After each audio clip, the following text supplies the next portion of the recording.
नमस्कार दोस्तों, मैं हूं एसपी चौहान और आप देख रहे हैं आपका अपना यूट्यूब चैनल। बहुत से साथी इस विकल्प पत्र जो मांगा जा रहा है उससे संबंधित कमेंट कर रहे हैं, कॉल भी कर रहे हैं। पिछली वीडियो मैंने समझाने की कोशिश भी की थी, लेकिन बिना पीपीटी के समझाया शायद कईयों साथियों को समझ में नहीं आया।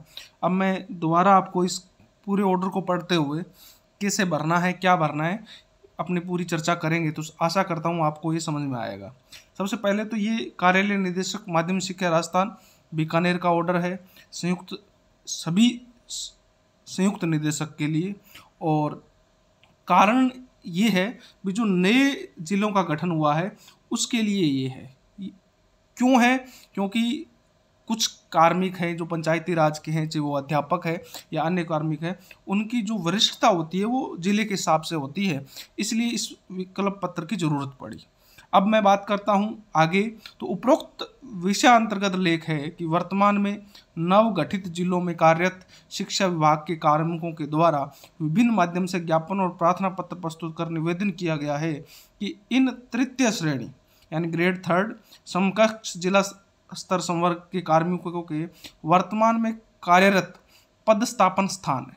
वर्तमान में कार्यरत पदस्थापन स्थान का मतलब है आप वर्तमान में जिस जिले में है, या चाहे वो नया जिला है चाहे वो पुराना जिला है। यानी अपने बात अगर भरतपुर की कर रहे हैं तो वो पुराना जो है वर्तमान में वो भरतपुर था, और अगर आपकी पोस्टिंग भरतपुर में है या डीग में है तो कार्यरत पदस्थापन स्थान के नवगठित जिले में सम्मिलित होने के कारण तथा भविष्य में स्थानांतरण। अब नवगठित जिले में सम्मिलित होने के कारण का मतलब है कि नया जो जिला डीग बना है उसमें जो कार्यरत कार्मिक हैं वो भविष्य में चाहे वो स्थानांतरण है चाहे वो 6D है, क्योंकि स्थानांतरण के अंदर भी अगर आप एक जिले से दूसरे जिले में जाते हैं तो आपकी सीनियरिटी लैप्स होती है, और 6D में अगर आप जिस जिले का चयन करोगे आपको उसी जिले की अन्य तहसीलों में लगाया जाएगा, इसलिए ये जरूरत पड़ी। प्रक्रियाओं में मूलतः पदस्थापन नवगठित जिले के मूल जिले का चयन करने पर, यानी सिर्फ जो नए जिले में कार्मिक हैं उनके लिए ही है ये, पर वरिष्ठता विलोपन होने के कारण कार्मिकों द्वारा विकल्प पत्र लिए जाने की मांग की जा रही है। यानी जो नए जिले में गए हैं, यानी अब जो भरतपुर जिले में लगे हुए हैं, जो भरतपुर की सीमा के अंदर है, उनसे कोई विकल्प पत्र नहीं लिया जा रहा है। नवगठित जिला जो है यानी भरतपुर से डीग बना है, गंगानगर से अनूपगढ़ बना है, उनसे ही विकल्प पत्र लिया जा रहा है। पहली बात, क्या विकल्प पत्र है? उक्त क्रम में शासन के पत्र दिनांक 28/11/2023 का जो ऑर्डर है, नवीन जिले में स्थानांतरित या पदस्थापित किए जाने पर निम्नानुसार पूर्व जिले से वरिष्ठता विलोपन, यानी जो पूर्व जिला था, यानी डी की मैं बात करूं तो पूर्व जिला भरतपुर है, वरिष्ठता विलोपन तथा नवीन जिले में कनिष्ठतम वरीयता को स्वीकार करने की शर्त पर विकल्प पत्र दिए जाने की सहमति प्रदान की गई है। यानी अगर आप डीग जिले में हैं अब और आप ये सहमति पत्र देते हैं, इसका मतलब है आप डीग जिले की वरिष्ठता को स्वीकार कर रहे हैं।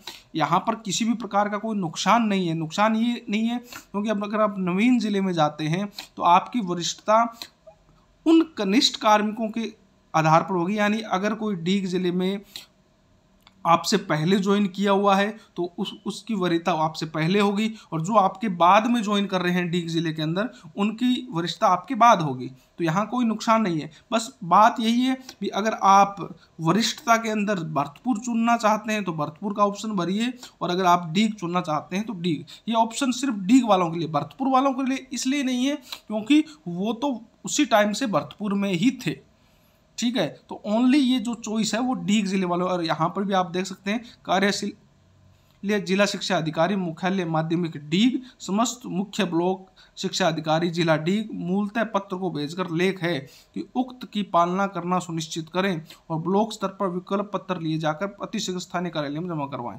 यानी इसका मतलब ये है कि अगर आप डीग जिले में अगर ये दे देते हैं तो आपकी वरिष्ठता डीग जिले के अनुसार होगी, और आगामी 6D हो चाहे वो स्थानांतरण हो चाहे अन्य DPC हो तो उन सब में आपको डीग जिले का कार्मिक मानते हुए कार्य किया जाएगा। और अगर आप ये नहीं देते हो तो आपको फिर भरतपुर में ही उसी वरिष्ठता के हिसाब से आपको 6D और DPC में आगे भाग लिया जाएगा।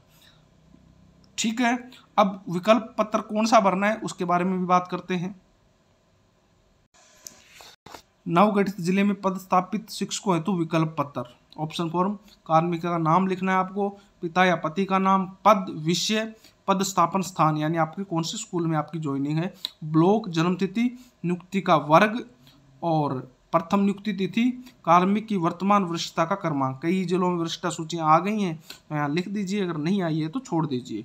वरिष्ठता की अवधि, कार्मिक की एम्प्लॉय आईडी, मोबाइल नंबर और पदस्थापन हेतु ऑप्शन सहमति जिले का नाम, यानी आपको किस जिले में आप सहमति दे रहे हैं, डी में या भरतपुर में, जो भी आपके पास ऑप्शन है, और विकल्प पत्र देने का दिनांक, यहाँ हस्ताक्षर कर्मचारी, नाम, पद, पदस्थापन स्थान। ये है पूरा प्रोसेस। आशा करता हूँ आपको समझ में आया होगा। मेरे को जैसा भी समझ में आया या मैंने इसका जो अध्ययन किया, चर्चा की, वो मैंने आपको बता दिया। हो सकता ये विभागीय से किसी भी प्रकार से चर्चित वीडियो नहीं है।